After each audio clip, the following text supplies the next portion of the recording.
मेरे घंटे का किंग पहले तो इंटरनेशनल क्रिकेट में परफॉर्म नहीं था कर रहा, बात समझ में आती है कि ये घंटे का किंग है। अब तो भाई ये गली मोहल्ले की क्रिकेट में भी अलग शुरू हुआ था। कल उनको खबर मिल गई थी कि भाई साहब कल के दिन मैच शुरू नहीं होगा बिकॉज वेट आउटफील्ड है। तो हम सबको उम्मीद थी कि आज जो है ना मैच शुरू हो जाएगा, लेकिन आज अभी तक मैच शुरू नहीं हुआ बिकॉज ऑफ वेट आउटफील्ड। रात को बारिश हुई थी। अबे झूठ नहीं बोलो। अब मैं तुझे बताऊं, तुझसे झूठ बुलवाने बोली थी ये बात। बहुत बेहतरीन क्रिकेट खेला है श्रीलंका इस तीसरे टेस्ट में। वो असल में कोई कंप्लेसेंट नहीं है। श्रीलंका को गंदा करने के चक्कर में बोला है कि तू हार जाए तो कंप्लेसेंट खेले, पाकिस्तान या इंडिया मैच हार जाए तो वो बुरा। नकली किंग बाबर आजम साहब जो है वो आज मैच खेला गया, प्रैक्टिस मैच, जहां पर बाबर आजम एक बार फिर से फ्लॉप हुए हैं। बाबर आजम, बड़ी उम्मीदें थी, 2-4 दिनों से बाबर आजम के नाम की बड़ी हाइप बनी हुई थी। कौन बोब्सी कर लेगा, किंग कर लेगा, मेरा घंटा कर लेगा भाई। 20 रन इसने आज बनाए हैं। कोई क्लब लेवल का ना आज मैच खेला जा रहा था, एक प्रैक्टिस मैच था क्लब लेवल का। मतलब क्लब की जो टीम होती है ना, जो क्लब की टीम होती है उसके साथ ये खेल रहा था।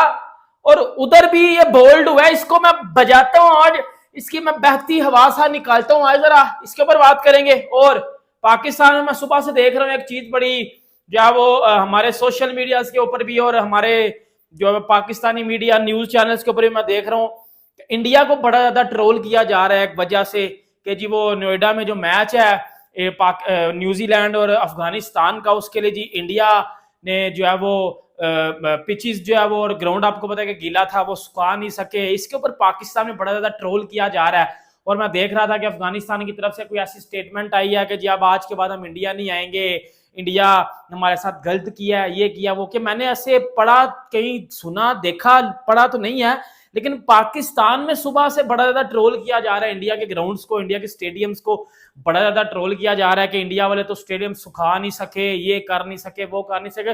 तो इसके ऊपर मैं जो रिसर्च लेके आया हूं उसके ऊपर मैं आपको डिटेल के साथ बड़ा सारी बात बताता हूं। और इनका भी मैं घंटा बजाता हूं।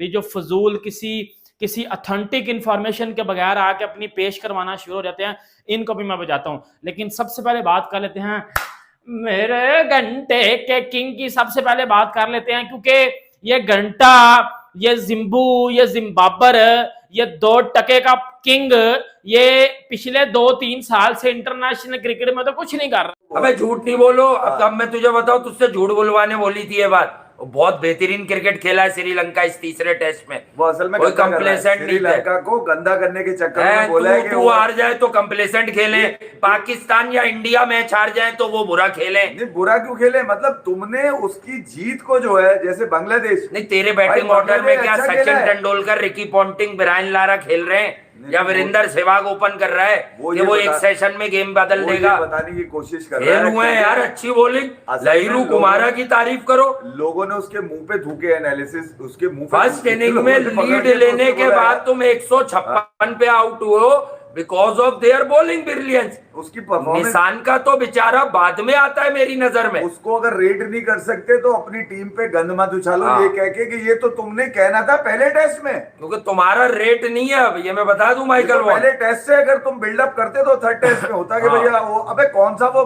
वलीमे में मैंने आपको कहा था ना, नासिर हुसैन कहीं ना कहीं ओवर समझ गया है कि ऐसी बातें नहीं करो। ओवर कॉन्फिडेंस और कंप्लेसेंट थे तो कौन थे? जोर उठता। अबे वो तो हार गए। बेन स्टोक्स था। अब ये जो नाम लेना, उनका नाम बताना। मजे कौन ले? फिटी हमारे खिलाफ हो गया तो कह रहे थे लंबा गया। नहीं, मजे ले कौन रहा था? नाम बताया करो ना। ये थोड़ी चुतियापे का हवा में छोड़ दिया निकाल के गुब्बारा।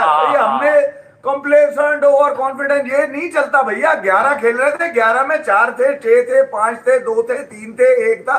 कौन था ये बता दो बस। हाँ, ओवरऑल तुम पैकेज को बजा रहे हो ये बताने के लिए कि श्रीलंका बुरा खेला। पे श्रीलंका ने तुम्हारी मैया वीरान कर दी, 32 गोल कर दी तुम्हारी। ऐसी बजाई है उसने, क्या नाम है, पथुम निशंका। वो जो खेला है ना, बेस्ट बॉल की मौत हो गई उस दिन, मौत हो गई। जिस तरह से निशंका वो कौन था, कमीना में कमेंडू। यार आप कमीना क्यों कह रहे हो उस बच्चे को? इसका नाम आज पढ़ूंगा मैं, लिखूंगा। कमेंडू मैन। पूरी दुनिया के अंदर स्टेडियम है, इतना टाइम किसी स्टेडियम को नहीं लगता रेडी करने के अंदर जितना टाइम इस स्टेडियम को लगाया जा रहा है। कि इवन के अफगानिस्तान के जो प्लेयर्स हैं उन्होंने जिसको कहते हैं ना ये शो किया है वो अनहैप्पी है फैसिलिटीज से। हुआ क्या, मैं आपको स्टेटमेंट बताता हूँ। अफगानिस्तान क्रिकेट बोर्ड के जो ऑफिशियल्स हैं उनकी स्टेटमेंट क्या आई है, वो स्टेटमेंट आप सुनिएगा। There are no basic facilities. There is completely mismanagement at this venue. Even the players are not happy with training facilities and everything. This is a huge mess. We are never coming back here. ये कौन कह रहा है? ये अफगानिस्तान के board के officials कह रहे हैं। वो कहते हैं कि बिल्कुल कोई फैसिलिटीज नहीं है जिस वेन्यू के अंदर मैच करवाया जा रहा है, बिल्कुल मिसमैनेजमेंट है, प्लेयर्स जो है इससे हैप्पी नहीं है, ट्रेनिंग फैसिलिटीज अच्छी नहीं है। हुआ क्या, मैं आपको बताता हूँ ना, खुल के बताता हूँ जरा हुआ क्या। देखिए चक्कर ये है कि जिस स्टेडियम के अंदर मैच है ना, यहाँ का जो ड्रेनेज सिस्टम है वो दुनिया का वर्स्ट ड्रेनेज सिस्टम है। यहाँ पे जिसको कहते हैं ना बारिश हो जाए तो फिर आप जैसे आपके इलाके के अंदर मोहल्ले के अंदर जो ग्राउंड होते हैं ना, जैसे वहां पे 2-2 दिन पानी खड़ा रहता है, वो वाला हिसाब है। क्योंकि ग्राउंड के अंदर अगर आप इंटरनेशनल लेवल पर देखेंगे ना, ये ग्रास है ना, ये सरफेस है गोल सा, इसके पूरे अंदर जिससे कहते हैं ना पाइपलाइन बिछी होती है ड्रेनेज सिस्टम के लिए। इधर ऐसा कुछ है नहीं। अब ये नौबत आ गई है कि जो नेट का सेशन है ना, जहाँ पे प्रैक्टिस नेट की हो रही होती है, वहां से ग्रास को बड़े तरीके से काट के ग्राउंड के अंदर जहां जहां पे गीली ग्रास है दौड़ दौड़ के बाबर आजम से मिल रहे थे। और बाबर आजम की जो पीआर की टीम है ना, वो जो डेली वीडियोस लगा रही होती थी। देखो यार, बाबर आजम के लिए इतना प्यार है लोगों में। लोग ये जो हमारे जो है वो जर्नलिस्ट और यूट्यूबर्स हैं, ये तो झूठ बोलते हैं। लेकिन आज जब मैच हुआ तो उम्मीदें बड़ी थी कि इतनी हाइप बनी हुई है तो बाबर आजम अपने फैंस को मायूस तो नहीं करेंगे।